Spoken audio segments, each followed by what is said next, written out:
Hi Aquarius, welcome to Higher Source Tarot for your mid-month July 2021 tarot reading. This is a reading for all Aquarius, Sun, Moon, Rising, and Venus. If you're new to the channel, welcome to you. I'm glad you're here.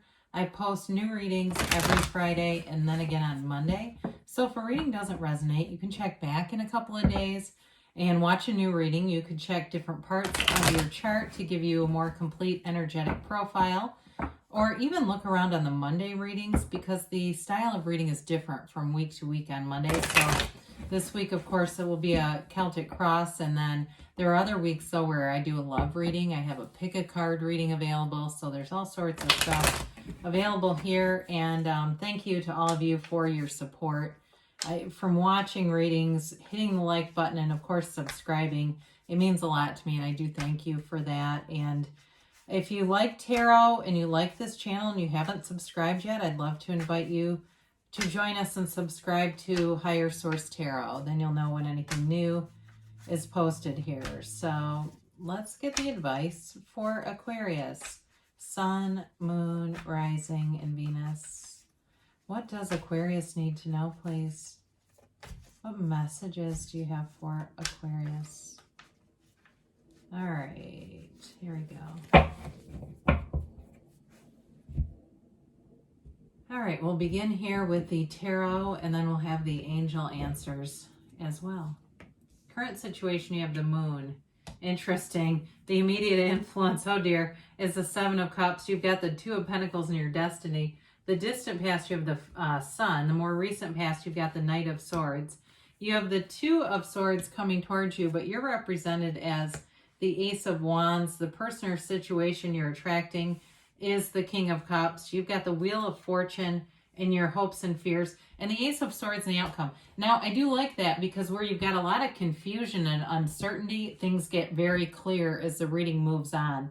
So especially if you're in some kind of dilemma where you're not quite sure what to do, or you feel very caught in the middle between something, there's like sort of this back and forth energy of uncertainty. But the Ace of Swords and the Wheel of Fortune and even the Ace of Wands, that will move things forward pretty quickly for you. Oh God, this is cool. I can't believe this. This is really crazy. This does not happen very often. You have here the Tower, the Star, and the World as your clarifiers. Now, what's amazing about this is in the order of the deck, the Star comes after the Tower. We've got 78 cards here. They've been shuffled repeatedly, hundreds of times. There's no mistake here, okay? There is a very clear message. I could get the rest of the cards off the table and we could just read these three. It's, you know, the Tower comes in and it's kind of like turning your life on a dime. It's a very quick and sudden change. The Tower is the corporate raider. It's that big wake-up call where you cannot avoid it. You know, life will keep pushing you and pushing you until you are free of a situation. And so you've been freed from something here, whether it was a job that ended, or it's a relationship, or it's something where you're still hanging on to it, because that makes a lot of sense with the cards that are here. There's some kind of information that will be a turning point for you, no doubt about it. But you have to know that the Tower comes in to bring something better. Nature abhors a vacuum, so it doesn't just remove something and leave you desolate and sad. It's all about bringing in your heart's desires with the Star. That's why the Star is there. Now, understand this too. The Star and the World are actually the same character, by the way. It's the evolution. The characters show up repeatedly in the cards, but as the soul evolves, the Star evolves into the world. So anyway, when the soul meets the Star, this is all about learning about your own self-care, taking care of yourself, making choices with discernment, but also having your dreams fulfilled, you know, being true to yourself and deciding you're not going to settle for less. You don't need to. So you have here too, I love to see this for you. I got a little caught up in the order, but you're represented here too in the Star. I mean, it's beautiful. So it's you being in your own personal power. It's you moving forward into a place of nirvana. That's what the World brings. It's happy, joyous, and free energy. If it's a relationship for you that you need to end, you're going to bring in somebody way better. I mean, there's no doubt about that. You'll bring in real love here. if it's a job too, it's one of those turning points in your career that brings in, you know, everything you want it to be. So there's something about this too, just in terms of connecting to the divine. Okay, the star she holds, she has her foot balancing on this pool of consciousness with one knee on earth. It's bringing heaven to earth. The wreath in the world also represents a portal into the divine. So meditate, quiet down that noisy mind, because there's a lot of noise going on here, a lot of overthinking. That's what really the advice here is. Get back to center, and the answers are there for you. They'll become crystal clear for you. So it's really an amazing reading. Now for some of you, if there is a reconciliation, even though I do feel like it feels more like new love to me, I will say the star comes in to heal the ending. It comes in, but I do feel like if it's a reconciliation, the relationship needs to be renewed into something, into a different form. Okay, it's not just a repeat of the same old, same old. So if that's happening to you, again, they're looking for a clean break with the Ace of Swords. So the moon shows up, and it's a new phase coming in. It's law of attraction energy. They tell you to set your intentions with the new moon phases. It's really a card too of connecting to source energy, that pool of consciousness that we talked about with the star. It's here in the moon too. And God, I guess I didn't realize that at first. The moon comes after the star, but it came out here, so we're not going to get as excited about that. It's still here though with the star. So you've got quite a succession. It's like telling this beautiful story. Let go and you'll receive more.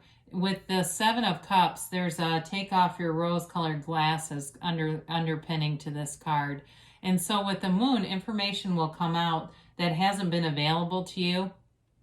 And I feel like it may be from an unexpected source.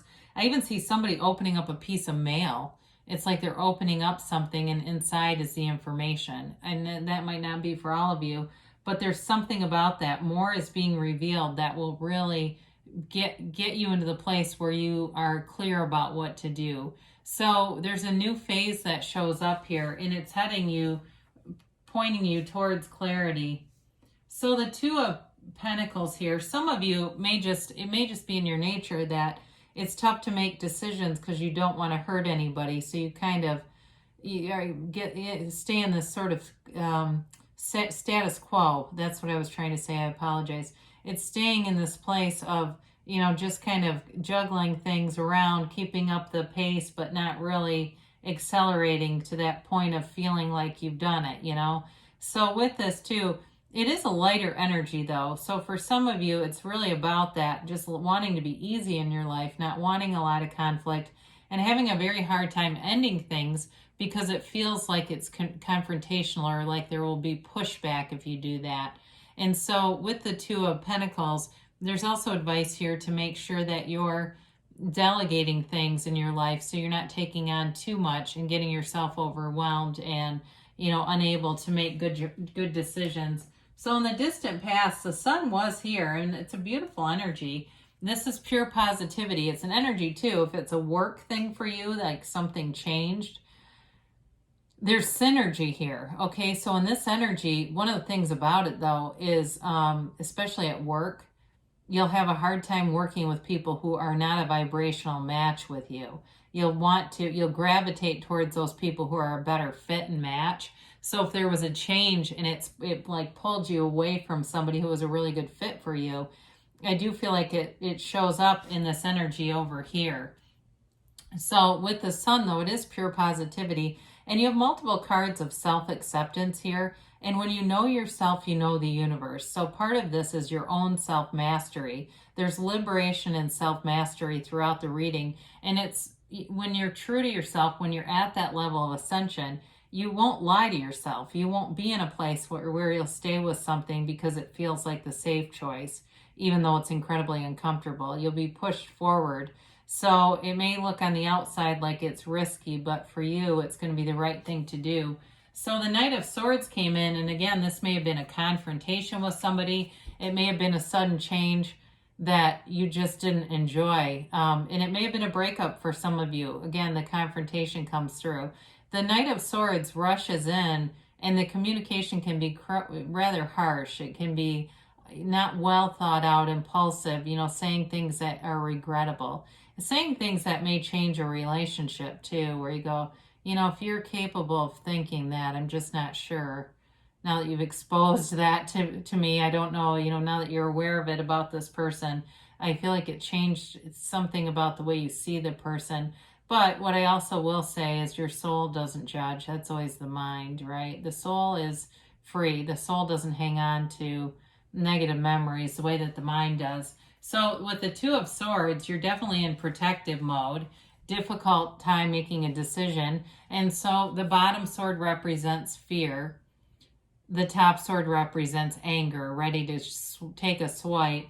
And so when you see the swords in these angles like this, there's there's more of a challenge here than the upright sword.